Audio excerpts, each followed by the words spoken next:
Ladies and gentlemen, this guy I know personally, so don't hold it against him. He's a nice guy. I think his band's even nicer than my mate, but after listening to this guy on that 60s guitar, classic, and these guys with the rhythm they've got together, I think he's lucky he's got a bunch of real musos with him. So, gentlemen, it's been a wonderful, just hearing you guys play took me back, and I enjoyed myself because I heard songs that I love. And everybody who goes out, when you go to see a band, what do you want to hear? Your favourite music. You don't want to hear a lot of shit that you don't know. So, ladies and gentlemen, Alex Taylor Experience. The Alex Taylor Experience! Let's hear it!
ladies and gentlemen, this is going to be an interesting interview because, well, we have two half-naked women in front of me and it's really hard to concentrate. I've got to tell you, it's not easy.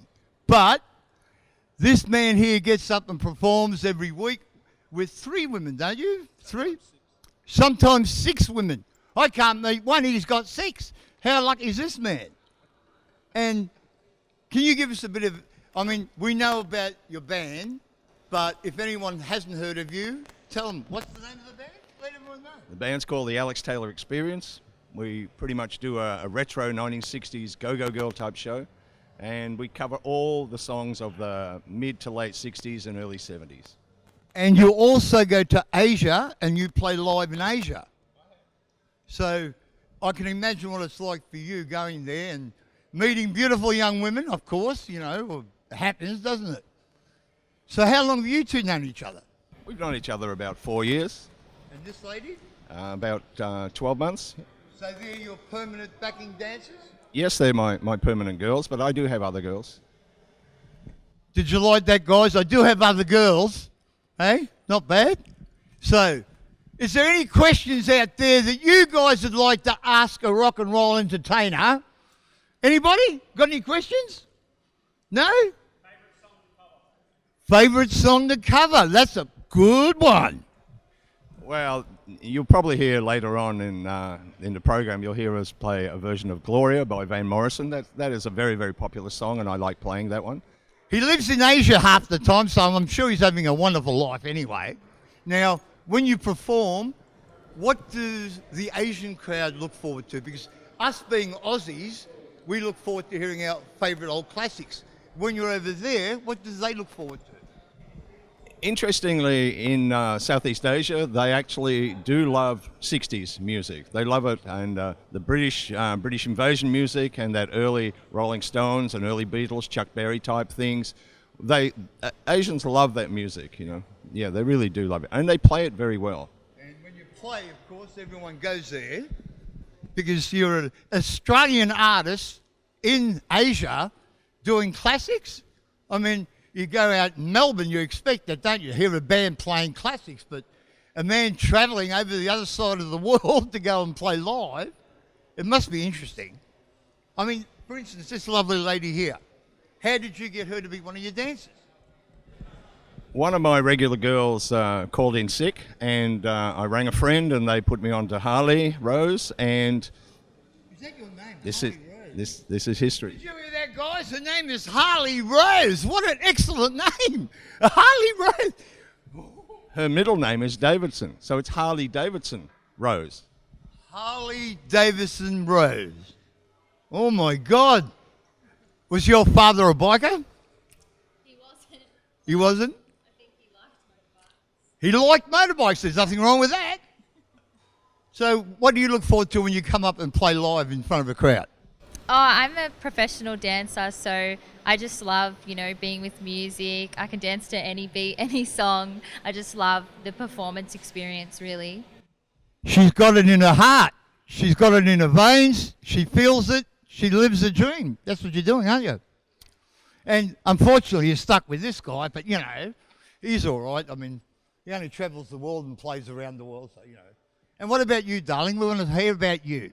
I'm from Thailand, and this is amazing music. It's 60. So, well, I don't know why I can do that, but the music was so cool. So, I hope you'll like it. Yes. Well, did anybody like their performance? Anybody? Round of applause for the girls? No? So what's it like playing in a band with those guys that I saw up there? Because I thought the band was excellent. They play very well. What's the highlight for you guys when you go out and play now? For me personally, to give enjoyment to the crowd, if we're happy on stage, they will be happy. But regarding my backline musicians, they've been with me for quite a lot of years, and they start the chord progression, and I have no fear. I just do it. There's not much better than that when you think about it. When you got a band that maybe works or doesn't work, you all work together and you're working as a team. So it's taken you a few years to get to where you are now, but it's worthwhile because at least when you get up, the production is professional. And you guys loved it, didn't you? Hey? I know I love watching her, but I am a male, so, you know. So what's the next thing that you guys are looking forward to? You going to release anything here, or you're going back overseas? Well, now that COVID seems to be on the decline, we'll probably do a tour of Asia probably in the New Year period, I would say. Vietnam, Thailand, and that will be probably a 3-month tour. A 3-month tour. And by the way, guys, see that big sign up there? The Q Room. Is that what it's called, the Q Room? Isn't it a wonderful sign? I never even knew about this place. Who knew about this place? Anybody? It's awesome. Look at it. Lighting, sound, everything you'd want in a venue. Thank you to the guy who owns this place because obviously got good taste and he's put in a fantastic sound system, and a day like today wouldn't be the same if we didn't have all this. I mean, you got on stage, you got plenty of stage to run around on, do whatever you want, and there's no restrictions. So you can go free. It's an amazing thing. Thank you for today. It was wonderful. Now, all of these guys want your phone numbers, not yours, but the girls. But that I understand. So, ladies and gentlemen, no. Oh, I know your real name, but I won't say it. The Alex Taylor Band, ladies and gentlemen. Let's hear a round of applause for these guys. Thank you. All the best in the future. And to you ladies as well.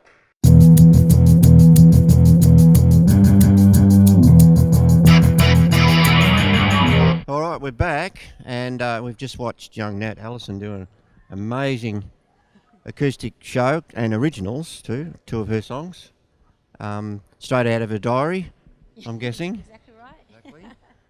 And so anyway, Nat's got to get away to a gig in Airport West shortly, so she's been very kind to drop in here. Now, Nat, you were a shooting girl up near Castlemaine. Yep. Just you and your dad. You and your dad against the world. Yes, exactly. So anyway, tell us a little bit how you started. Well, I always loved. I grew up in the 80s, so I was a little kid in the 80s, and of course, all the bands had the great lead singers, and there were also the lead guitar player was very much a part of the front of the band as well. And exactly, it was very important back then, and they were a real focus. And I used to watch the TV, and any time I'd see bands on stage and the guitar player would be doing a solo, I'd be literally just watching like a hawk and thinking, I want to be that. And it's been in me since I was probably 3 years old and I could understand anything. So I'd always wanted that. I begged my father for an electric guitar and an amp for years. So you retired the broomstick eventually. Yeah, I did. That's right. I was getting around with tennis rackets and broomsticks and hairbrushes. But then finally Dad said, oh, you've been going on about this for a long time. I think you really mean it. So I think I was about 8, and he bought me my first guitar and amp. And that's where it all began. So that first guitar, you're telling me was a Torch Strat copy. Yeah. Very nice. What colour? It was fluorescent yellow. It was the 80s. It was the 80s, of course. So then your dad, when you were about 8, you started learning guitar, and then your dad recognised that you're going to go somewhere with this, so you moved to Melbourne.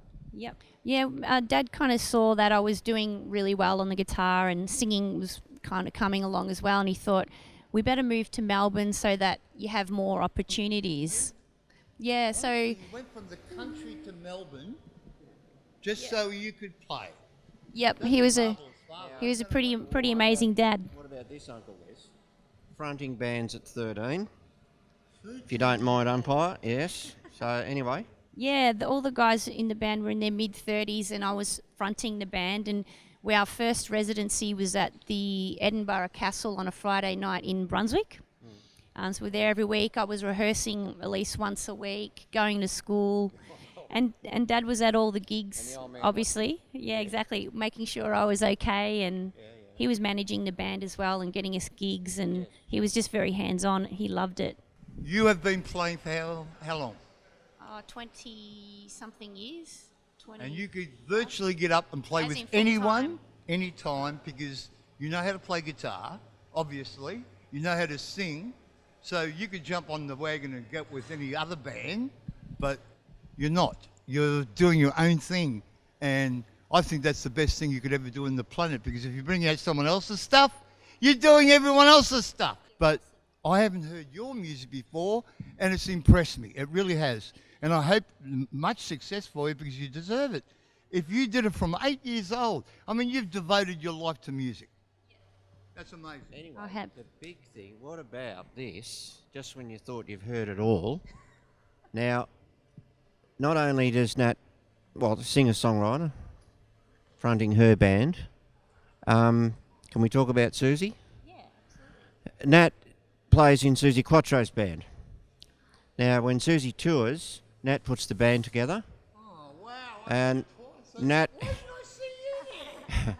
Nat has been to the States to record on Susie's album, is that right? Playing in the UK to play guitar parts. Do you want to tell us quickly about how you met her? And Yeah, she's fantastic.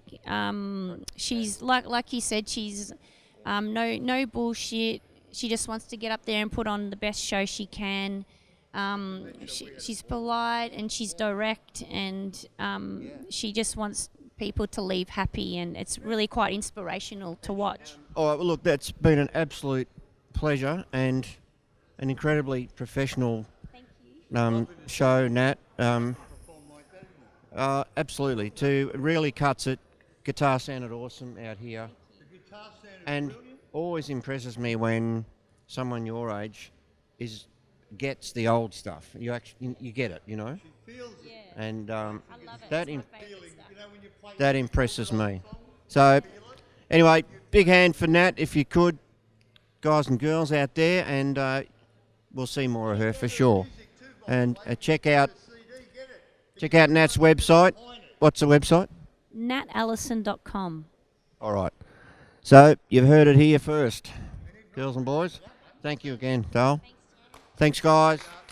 Thank you, Uncle Les. Thank you, ladies and gentlemen. Great to be here today. Thanks for inviting me, guys. I'm going to do a little ballad as my first song. It's called Marry Me, a song about how nerve-wracking it is to propose to someone, which I've done before.